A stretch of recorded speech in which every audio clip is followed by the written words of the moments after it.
I am a biologist, and one of the perks of the job is being able to see some remote and spectacular places that people don't often see.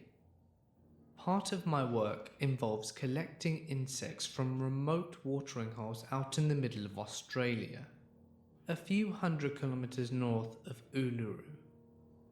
One of the ladies I work with, Alice, lives out there full time and spends a lot of her time in the bush, as well as with the local Aboriginal people. She has a trove of stories and weird experiences, but I just thought I'd tell you about the one that I had. So, as I said, I visit a lot of waterholes out there. Being a very arid region, these waterholes hold great spiritual and cultural significance to the indigenous people. Most, if not all of them, are scared in some way, and they have all traditional stories attached to them.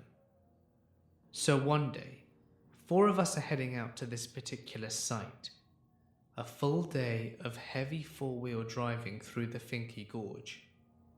When we get there not long before sundown, as we pull up there is a black dingo standing in the spot that we are going to camp. He stares at us for a bit, then disappears off into the bush. This is normal, they always do that, and isn't weird in itself. There are plenty of dingoes out there and they come in a wide range of colours. It's not that common to see a black one around there, but it's fine. We set up camp and have a nice night looking for pythons and drinking wine. We slept in swags, kind of like tents that just fit in a sleeping bag, and sometimes has a little fold-up netting so that you can sit up in there. It was really windy that night, so no problems with spooky noises, and I went to sleep pretty quickly. That night, though, is when I had it.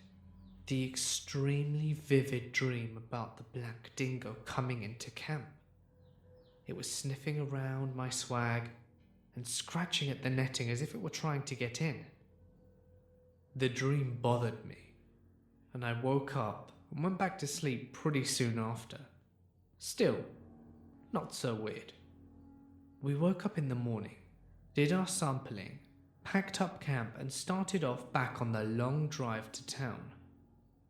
After we'd been driving for a bit, Alice starts talking about how seeing the black dingo at the campsite yesterday really freaked her out. She didn't say anything earlier because she didn't want to spook us, but it turns out that in the traditional folklore, the waterhole is protected by a black dingo spirit. The last time Alice camped out there with other people, one of them had a dream that a black dingo came up to their swag, managed to get in, and began attacking her. This lady woke up in a panic, with long, deep scratches all over her face, and no reasonable explanation for how they got there. I had no idea about this story before I had my dream, and I didn't even mention it to anyone that morning. There is definitely a special feeling to a lot of these places. It's very hard to describe, but when you're out in the country, these kinds of weird semi-spiritual coincidences are commonplace. I'm just very glad that nothing bad came from mine.